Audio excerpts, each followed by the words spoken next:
Today on Commander Replay, Samut is gonna cause some dissent. Can Samut scream her way to victory past Atraxa Praetor's Council, Sidisi Brood Tyrant, and Cabal Console of Allocation? Find out next on Commander Replay. So we won the die roll. We are playing Samut. Let's take a look at what our opponents are playing. Ooh, some strong opponents. Looking at our opening hand, we only have 2 lands. This is a really mana-intensive deck, so I'm going to mulligan this in hopes of finding something better. It is so much worse. We have a literal 0-lander, so mulligan again into another 0-lander. Wow. So we are down to 5 cards. We'll try this. Karmic Guide, put on the bottom of our library. Ghost Quarter, at least it's a land. So the thing we can do right here is we can use this Wheel of Fortune to get out of the number of times we just mulliganed. So Ancient Tomb, pass the turn. So as I said, we're playing Samut Voice of Dissent. We are facing Atraxa Praetor's Council, Flying Vigilance, Death Touch, Lifelink, and at the beginning of your end step, Proliferate. So opponent will definitely be doing some weird stuff with counters. Could be a Super Friends deck, could be a +1/+1 counter kind of deck. I've also seen some weird builds where people using a lot of the charge counters out of the original Mirrodin block. Next we have Sidisi Brood Tyrant. Is a 4-mana 3/3. Whenever it attacks, put the top 3 cards of your library into the graveyard. Whenever 1 or more creatures are put into your graveyard from your library, create a 2/2 black zombie token. And finally, Cabal Console of Allocation. Whenever an opponent casts a non-creature spell, that player loses 2 life and you gain 2 life. Ooh, Mountain Valley. Mountain Valley is good news. So we're going to crack this Mountain Valley. We'll find a dual land. So we have some options right here. Crack this Mountain Valley. I'll go with Nylea first just because it's more mana intensive, just to get maximum value out of our mana. So Nylea coming into play. Forbidden Orchard for our opponent. So gonna make some 1/1 colorless. Gonna make a 1/1 colorless spirit. Let's see what they give it to. Looks like they're giving it to Cabal, and As Foretold coming into play. So, looks like our next turn... So we need white mana to be able to use our Harmonic Sliver to get rid of that As Foretold. Our plans to wheel may get delayed a little bit because I really don't want to leave that As Foretold on the battlefield. Thalia Heretic Cathar coming into play. That's going to slow down our mana a little bit more. That's not great. 1/1 Spirit attacking into the Sidisi opponent. Down to 39. Ooh, that's a Cultivate. Cultivate is good news. I think we can let the As Foretold stick for 1 turn. Hopefully that doesn't bite us. So I'm going to play this Cultivate, get a white, and get a green. Put the white into play, play the green, play our Rampant Growth. We have 1 red source, 1 white source, 2 green sources. We'll get an additional white source. Okay, pass the turn. So the good thing about this turn, too, is that Cabal isn't in play yet, otherwise we would have lost a ton of life to Cabal, in addition to the life we also lost from Ancient Tomb. So As Foretold trigger going on the stack for the Atraxa opponent. Sidisi coming into play for our opponent. Into play tapped because of the Thalia.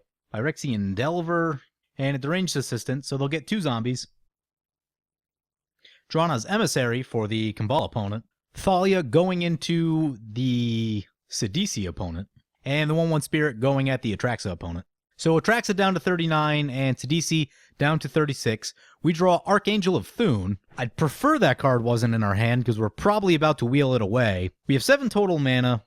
Okay, so I think this turn we Harmonic Sliver. Blow up the As Foretold. Also, this Oath of Ajani probably signifies that our opponent's playing Super Friends. So get rid of As Foretold. Then play the Wheel of Fortune. And again, I'm working on the assumption that this should hit our opponents much harder than it's going to hit us. We really need card draw any way we can find it, so as much as I don't want to lose Marshal's Anthem and Archangel of Thune, we need to look at more cards than what's in our hand currently. All right, not too bad, not too bad. We can play an additional land. So drop our Sun Petal Grove into play tapped. Pass the turn. Let's take a look at what we got out of our opponent's hand. So a Regrowth, a Spike Weaver, Magus of the Moat, Johnny Unyielding, and Sorin Grim Nemesis for the Atraxa opponent. So they got hit pretty good. Ooh, for Sidisi, we got a Glacial Chasm, Hero's Downfall, Prime Zinga, the Mimeoplasm, Dread Return, Splinter Fright. So we got a bunch of good things out of their hand, but they're probably playing a Reanimator-style deck anyway, so I don't know how much it'll actually impact them. We may have powered them up a little bit, just because they can use their graveyard as a resource. And let's see what we got from Cabal.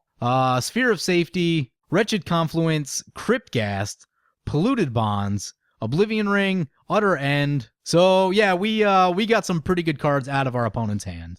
You have to think that when they wheel, I mean, they probably drew 2 or 3 lands. So in all likelihood, I expect that they have way less gas after that wheel than they had before it.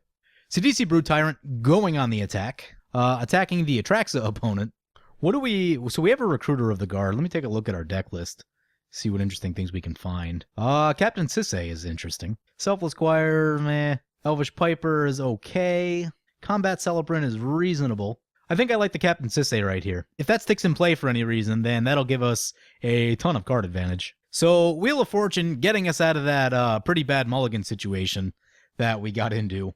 Greatborn Muse for the Sidisi opponent. Drana's Emissary trigger going on the stack. We'll auto-yield that. So each opponent loses 1 life, and Kambal goes up 1 life. Blind Obedience for our opponent. So that's something I hadn't considered. This Kambal deck with the Thalia and the Blind Obedience is going to counter what our Samut deck is wanting to do, which is play big creatures with haste. At some point, we can play the Sylvan Primordial to get rid of the Blind Obedience. I still don't know what to do about the Thalia. Although, actually, that's even more interesting. I didn't think about it. So, Samut does have that pay 1 white on tap another target creature, which is very useful to get around the Thalia and the Blind Obedience effect. How much mana do we have? We have 4, 5, 6, 7, 8, 9. So we'll play Samut right here. Dissent! I can flash it in, but I wanted to see how our mana was going to kind of play out. And we'll play this Recruiter of the Guard and get our Captain Sisay. Oh, that sucks. Samut is not able to untap itself. It's able to untap other creatures. So we can't block with Samut, but we can at least block with our Recruiter of the Guard if we need to. Bummer. So I thought Samut was going to be able to completely get around the Thalia and Blind Obedience, but that is not the case. It can for other creatures, just not Samut itself. I'm waiting on this Sylvan Primordial until we have a target-rich environment. If Atraxa lays down a Planeswalker that we absolutely need to get rid of, and if Sidisi has something worth getting rid of, then I'll consider playing the Sylvan Primordial. But at this point, I'm going to keep holding it as long as I need to, until we have some decent targets for it. There's a little bit of removal in this deck, but there's not a ton, so we want to be very judicious about how we use removal. So Greatborn Muse draws a couple cards, loses a little bit of life. Sidisi's down to 30 already. Plays a Homeward Path. Diabolic Servitude. There's a card you don't see enough of. So Diabolic Servitude is sort of like an animate dead that when the creature dies, Diabolic Servitude goes back to your hand, but it exiles the creature. Yeah, this is probably going to get a little bit crazy with this deck, especially with the Mimeoplasm in the graveyard and a Diluvian Primordial. Oh my god.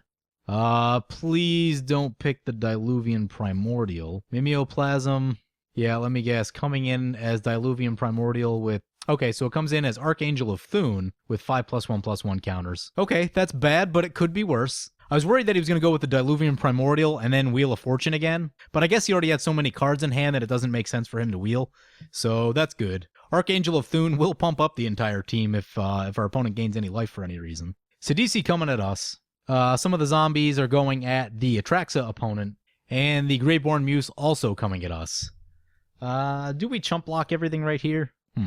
Yeah, we'll do a little bit of chumping. We'll block the Sidisi. So we drop to 28. Okay, so when the creature put onto the battlefield with Diabolic Servitude dies, exile it, return Diabolic Servitude to its owner's hand.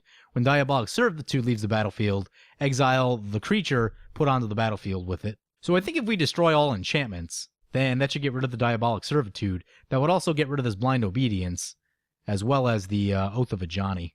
So back to our turn, we draw another land, Tectonic Edge. Oh, what to do here? Sidisi is pretty far out in front. We could play the Sylvan Primordial and get a bunch of lands, which doesn't sound like an awful idea. We could play the Austere Command. We could also leave up Selfless Squire. So we could provoke Sidisi right here.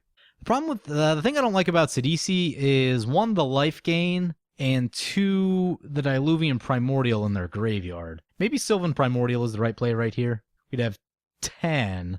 So we're 1 short of Sylvan Primordial and Selfless Squire. The other thing we could do is just plus Samut a whole bunch of times and swing into the Sidisi opponent.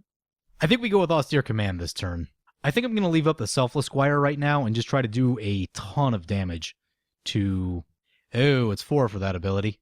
And never mind. So we'll still get in the damage. Instead, I'm going to go with the Captain Sisay and Selfless Squire play. So play our Captain Sisse, and we're going to leave up Selfless Squire. And if the Sidisi opponent wants to come into us real big, we'll use Selfless Squire to prevent the damage. Forbidden Orchard trigger. Gideon Jura for the Atraxa opponent. Oh, that's good. So opponent... Ooh, maybe not. So opponent is going to destroy the Archangel of Thune. The problem is... So I don't think the Diabolic Servitude worked the right way right there. I think when that Archangel of Thune died, the Diabolic Servitude should have gone back to their hand? Does that sound right? This card is more confusing than it should be, but I always find myself having to read it a whole bunch of times to figure out what it actually does. When the creature put onto the battlefield dies, exile it, and return Diabolic Servitude to its owner's hand. Maybe it's because I don't know why that fizzled. That probably shouldn't have fizzled. Might have had something to do with the Archangel already being exiled, but I don't know if that is right. Mimeoplasm is back in the graveyard, so that's interesting. So Sidisi sending all their stuff at the Gideon Jura. I'm fine with that. Respite. Prevent all combat damage. Gain 1 life for each attacking creature. Nice. Question is, what do we tutor up with Captain Sisse? One of our Eldrazi's are tempting, but we could also just go for a Titan. Dance of the Dead for our opponent. Ooh, on the Dragonlord Silumgar. Alright, let's see what happens right here. Dragonlord Silumgar coming into play. Let's see what they steal. Targeting the Gideon Jura. Okay, well, at least they didn't target us. Okay, so opponent's going to force us to attack Gideon Jura next turn.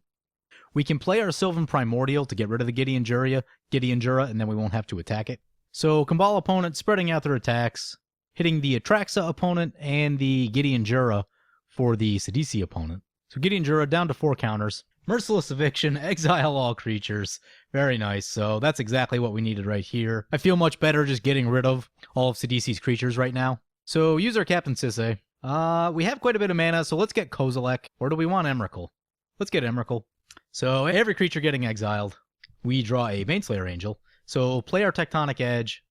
Comes in untapped now because the Thalia's gone. I'm going to go with the Sylvan Primordial right here. I can't believe they unbanned this card. Like, it's so unbelievably powerful. So hit the Blind Obedience, hit the Gideon Jura, and I don't even know if we need to mess with this Diabolic Servitude or not. I think it's bugged and didn't do what it's supposed to do. So we'll hit this land, destroy 3 permanents, and play 3, So opponent's going to putrefy our Sylvan Primordial, but still, we're going to get the trigger, and the trigger on Sylvan Primordial is so busted in half in Commander. Destroy 3 permanents and ramp 3 lands is insane. And I fully support their rebanning of that card because it's just so punishing. So Emrakul costs 9 to cast right now, so still a ways away from that. We'll pass the turn. And we have a ton of mana now. Speaking of Dragonlord Silumgar, someone commented on the channel about building a Dragonlord Silumgar deck, and it actually sounds like a pretty interesting idea, so that is something that I want to check out at some point. Garruk Apex Predator coming down for the Atraxa opponent. Gonna create a 3/3 creature with Death Touch. Stitch together. Ugh, the Mimeoplasm again. So we have a glaring hole in this deck, which is a lack of graveyard interaction. That Diluvian Primordial still scares me. Oh, and yep, there it is, a copy of the Sylvan Primordial. That's even worse, actually. At least it takes down the Garruk Apex Predator, but still the Sylvan Primordial is a big problem. So the reason why Sylvan Primordial is banned is not necessarily... I mean, it's busted the first time you play it, but if you reanimate it or bounce it or play it a second time for any reason, it's just that person wins the game because they have so much land, so many things that they can do. I think this turn is going to be get Samut into play and then play Emrakul the following turn. And, I mean, that should basically just kill the Sidisi opponent. Opponent accidentally paid the life to untap it, but I believe the land always comes in tapped. Yeah, the land always comes in tapped, but opponent paid the life to untap it. They pay the life, but it still comes in tapped. Bojuka Bog for the Sidisi opponent, targeting Atraxa. What we're finding out here is also that the Mimeoplasm is also busted in half. Monastery Siege for the Sidisi opponent on cons. At the beginning of your draw step, draw an additional card, then discard. Life from the Loam for our opponent. Read the Bones for Cabal. Scry 2, draw 2, lose 2 life. Back to our turn, we draw a Vandal Blast. Not a lot to do with the Vandal Blast right now. So I think we're just gonna... Samut should be 7. Yep, Samut is currently 7. So right now we'll leave up Samut and Selfless Squire, both of which have Flash, so I'll just wait to play them. So pass our turn. The goal here is going to be Samut and Selfless Squire if we need to prevent a ton of damage, namely off this Sylvan Primordial. And then, on the following turn, we Emrakul, and Emrakul should come in haste while stealing a turn, and that should put us pretty far ahead in this game. So Atraxa comes into play. Atraxa proliferates. Monastery Siege trigger. Opponent gets to loot. Oh boy, I think that's a wheel. Draw cards equal the number of cards in your hand, then discard a card for each card drawn this way. Okay. So that appears to only affect our opponent. That's some pretty good looting. So opponent ditches a whole bunch of lands. I have to imagine that they found some gas. So we're going to see what happens. Vigor Mortis. Oh boy, what's this targeting? Oh, the Diluvian Primordial, huh? Well, let's see how things go. I really hope that our opponent doesn't go on the wheel plan. Yep, opponent's going on the wheel plan. Utter End targeting Atraxa. Wheel of Fortune. Cabal opponent destroys the Sylvan Primordial. So while that's going on, we will play our Selfless Squire. Here everything goes. Holy Day, prevent all combat damage. Here comes the wheel. We drew pretty well. Alright. Yeah, we drew... So we got Zendikar Resurgent, we can double our mana, Garrett can draw his cards, Ghostly Prison, Comeuppance, Ugin. That wheel was not terrible for us. I still want my Emrakul back, but I'll settle with this hand. Unfortunately, we did not catch a really big creature to haste down. Still a chance we could top deck one. Victimize. Opponent playing all the reanimation spells. What's he targeting? Progenitor Mimic. And another Mimeoplasm. Oy. Unfortunately, Diluvian Primordial is still in the graveyard, so he could copy it again if he wanted. We have Austere Command in our graveyard. That doesn't do a lot for them. He gets one really big Baneslayer Angel.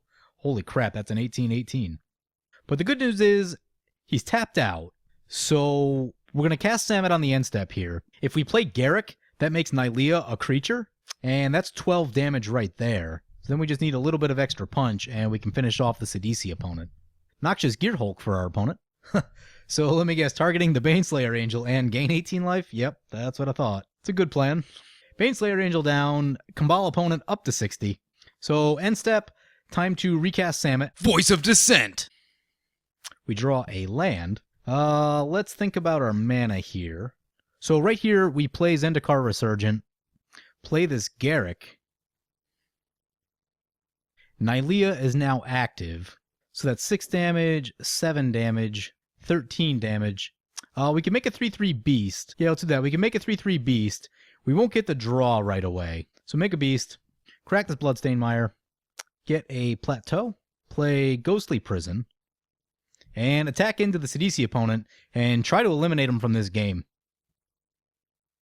Sidisi opponent saying, not me, please, and there's no way that we're not killing them right here. They've reanimated so much stuff.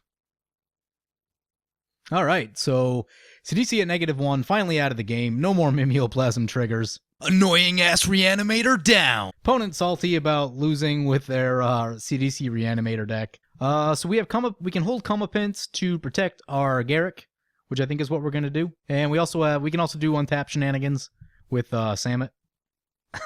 Opponent's still salty about their loss, saying that we're all playing dirtily do-nothing decks. Someone said that they were doing a bunch of powerful stuff, and that everyone else was just dirtling around too much. I mean, it's not that we were dirtling. We were just about to start doing some big stuff with Samut and Captain Sisay, but then the Merciless Eviction hit and wiped all the creatures. And then the wheel hit, took down our Emrakul. So we were setting up to do big stuff. And we played the Sylvan Primordial also, which was pretty big. But we were setting up to do big stuff, and we were always just a turn behind everything else that was going on the board. So Nissa Vastwood Seer coming into play, gonna find a land, does not flip yet. Oh, this one might do it. Yep, now it flips. Opponent's calling out the DC opponent on being salty. So Nissa Trigger is gonna reveal the top card of their library. If it's a land, put it onto the battlefield, otherwise into the hand. Didn't see what card it was. Reveals a Wrath of God. Ew. Well, it's a good thing we looked, because it's pretty relevant. Has the mana for it, too. Opponent's going to attack in with their 3/3 beast at our Garruk. Damn it, I have 6th. I'm going to throw... let me see here. I'm going to block with the Samut, because the Wrath of God's in their hand. I figure they're probably just going to play it anyway. I want to keep the Garruk alive, and I want to keep it in range to be able to draw cards. Oh, right, first strike. Double strike. Forgot about that. I should read the cards! Yep, there's the Wrath of God. Nissa's still a creature, though, with Zendikar Resurgent and Garruk Primal Hunter. in play. So that's still good news. We might be safe to slam this Ugin next turn. Not even have to wipe anything, just use the plus ability. Damn. So opponent gets a 1/1 spirit token, which is going to be just annoying enough that we'll lose our Garruk if we draw with it, if they decide to attack, which they probably will. But Kambal coming into play. Surprised we haven't actually seen Kambal yet. The board definitely got a little weird in the mid part of the game where the Sidisi opponent was just reanimating everything a million times. So our life total, we're already down to 23.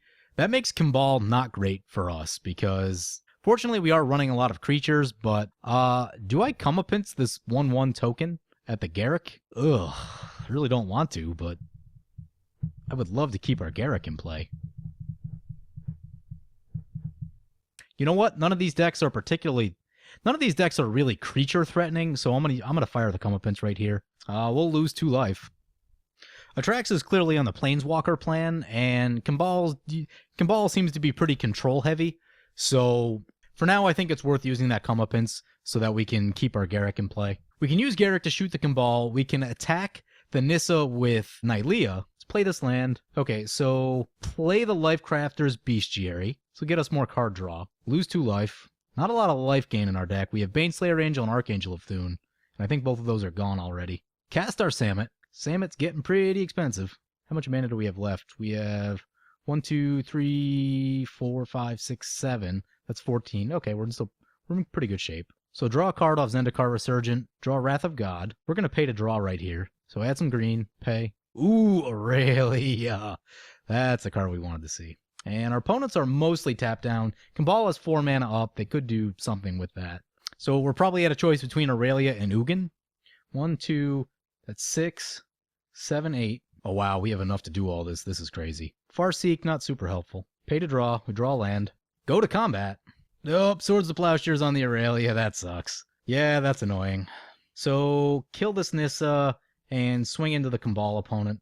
Ooh, opponent's gonna block. That is very curious. I don't know why they blocked with the Kambal right there. It really didn't make sense. They're at 64. We haven't done any commander damage to them. And we have trample. Weird. Okay. Well, we're still going to slam Ugin, but now we can just plus Ugin very easily. Crack this, find a land. Oop, and we overtap by 1. Shoot our opponent, shoot the Kambal opponent since they have a ton of life still. And then draw a million cards. That's a lot of stuff. Play this Miri's Guile since we have a green floating. And pass the turn. Have to discard a little bit. Discard the Sacred Foundry and the Farseek. Narset Transcendent coming into play. Opponent's going to look at the top card of their library. If it's a non-creature, non-land, you may reveal it, put it into your hand. Let's see what they reveal. Doesn't appear that they revealed anything. Atraxa coming back into play. So we're definitely going to need to get rid of this Narset ASAP. We really don't want them to ultimate. Sorin, Lord of Innistrad coming into play. Kambal is going to get another 1/1 token, which can actually kill our Garruk Primal Hunter. So Atraxa makes a 1/1 vampire, and they're going to proliferate.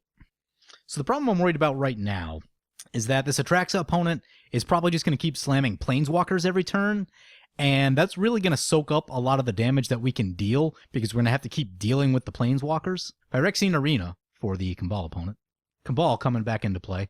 So one thing to think about is we could plus Samut. Both of our opponents are tapped out here. We could plus Samut a whole bunch of times and just try to kill the Kambal opponent with commander damage. Ooh, opponent doesn't attack our Garruk. That's awesome. That is awesome. Okay, so we get a Miri's... I'll put Miri's Guile on the bottom. Maybe we should put Miri's Guile on top. Oops. There's an interaction I haven't really ran into before. Do we need more lands? I'm going to go with no. Use Miri's Guile. And more lands. We have an Elvish Piper, doesn't do... Save us a little bit of mana on our Balefire Dragon, but other than that, it's not going to do a whole bunch. So we'll go Myriad Landscape, Windswept Heath, Elvish Piper. So we'll draw the Elvish Piper, and that way we'll be able to use the Zendikar Resurgent and the Lifecrafter's Bestiary to draw a bunch of cards. So drop a land, play the Somberwald Sage. We draw the Windswept Heath. Should draw the Myriad Landscape right here. Actually, did that wrong. I should have held back our basic land. I wanted to play one of these fetch lands just so that we could clear. If we see something with Miri's Guile that we're not in love with, we could clear it with the fetch lands, but we'll have to do it next turn. We're going to use the Somber Wall Sage for some mana, get more triggers, get an Enlightened Tutor. I don't know that there's anything terribly interesting for us to tutor for, but we'll see. Karmic Guide is absolutely the card we want. All right, so this is all good news. Good news. I'm going to play this Enlightened Tutor, see if there's anything interesting to tutor for. I'd really love a damage doubler right here, but I don't think we have any. At least that we can get with the Enlightened Tutor. Might have to fix that. Brave the Sands, Crucible of Worlds, and Lightning Greaves. Not amazing choices. Go with Brave the Sands right here. Play our Karmic Guide. Keep drawing cards. There's the Brave the Sands. Pay to draw. Blasphemous Act, not super helpful. Karmic Guide, and we will grab... Where'd Emrakul go? Thought we still had Emrakul in here. I guess we do not. Oh, Emrakul got exiled. That sucks. Well, that's an oops. We'll grab the Acidic Slime. We'll blow up the... We'll go with the Phyrexian Arena. Biggest thing we have to worry about right now is board wipes. If we keep them off board wipes, we should be in very good shape. Next, we'll play this Druid guy. Draw more cards. There's an Oracle of Moldiah. Draw more cards. There's an Explosive Vegetation. So we're having trouble finding our really big creatures. Play the Oracle. Draw more cards. Our opponent really could have F6 through this turn. They've been holding priority, and it's been taking forever. There's a Mother of Ruins. And a Forest. Top card of our library is a Scalding Tarn. We will play that. Top card is a Wood Elves. Don't really need the Wood Elves. Crack our Scalding Tarn. Get a Mountain. It's a Forest on top of our library. Not helpful. Alright, so I think we've done about as much as we can do. Well, no, we could try... Let's try the Mother of Ruins. See if we can find one of our Eldrazi or Gisela or something big. Pay for the Bestiary. Draw a Forest. Sakura Tribe Elder on top. Not helpful. Another land on top. Okay, so now I think we make a Beast token. Shoot Kimball. We need to get rid of these Planeswalkers, so that's going to be an important thing to do. We have one white floating, so we can... We'll just shoot the Atraxa right now. We're going to use the Elvish Piper, put Balefire Dragon into play. We have a green floating. Play our Sakura Tribe Elder. More draw triggers. More lands. Use the Druid to add green. More lands. 1 damage to each opponent. We'll redirect the damage to Sorin Lord of Innistrad. Move to combat. Damn it, I should have played the Brave the Sands first. Oops. We'll attack like this. Alright, so we cleared off some of the Planeswalkers. Do we not have Trample? Oh, Nylea itself doesn't have Trample. That's annoying. Alright, so discard some lands. I'm actually prioritizing some of the fetch lands right now just so that we can, because we can see the top of our library, and if we want to crack to get rid of certain things from our library, the fetch lands are helpful, even though our life total is pretty low. So our opponents are basically on board wipe or bust. I have every ambition to ultimate this Ugin next turn, and that should hopefully win us the game. New life totals, by the way, are 32 and 47 for Kimball. Jace Belrun for our opponent. Going with party mode, each player draws a card. More lands for us. We draw the Savannah, got a mountain on top. We cannot find our big cards. Things I want right now are a Gisela, Inferno Titan, or a Kozilek. Atraxa coming back into play.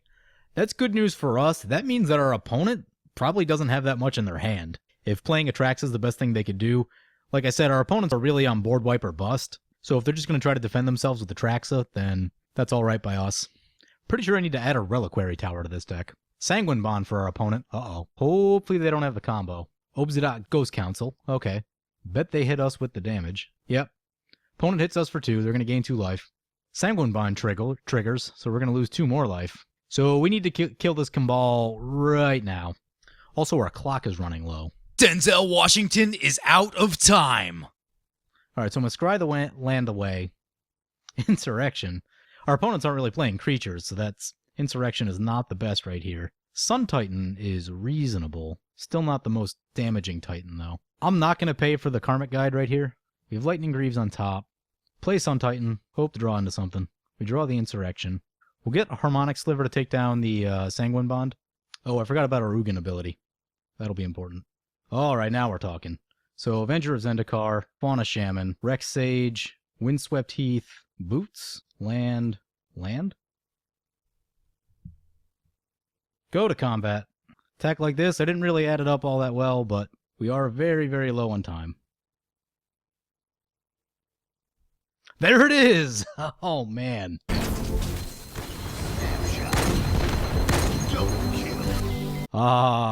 So we had some unbelievably long turns with this deck, and that had a lot to do with the Zendikar Resurgent and Lifecrafter's Bestiary combo.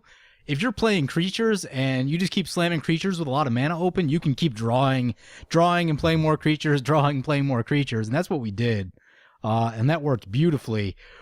This game had a 40-minute clock to it, and we ended up burning through most of our time.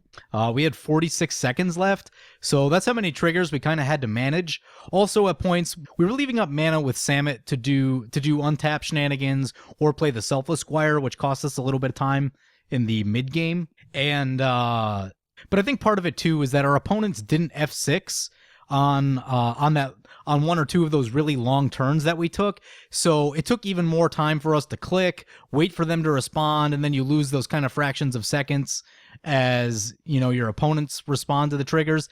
They were tapped out and should have just F6. I don't know why they held priority through our turn, but they did, and that ended up costing us some time as well. So we used a lot of time, but we got there, and boy did we go big, because we just dished out like 70 damage in one turn. And we even left a couple points on there because I didn't crack the fetch lands. This has been Samut. Samut's been a ton of fun. I think I need to make some small tweaks to this deck, get the right number of payoff creatures versus the right number of ramp.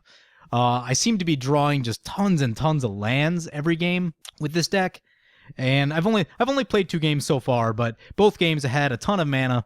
And at certain points, there wasn't always something to do with it. We could probably add maybe like 2 more payoff cards in here, just so that we always have something to do when we have a ton of mana. Anyway, I hope you guys enjoyed the deck. Let me know what you think of Samut. And of course, if you like this video, feel free to comment, like, or subscribe. Thank you for watching.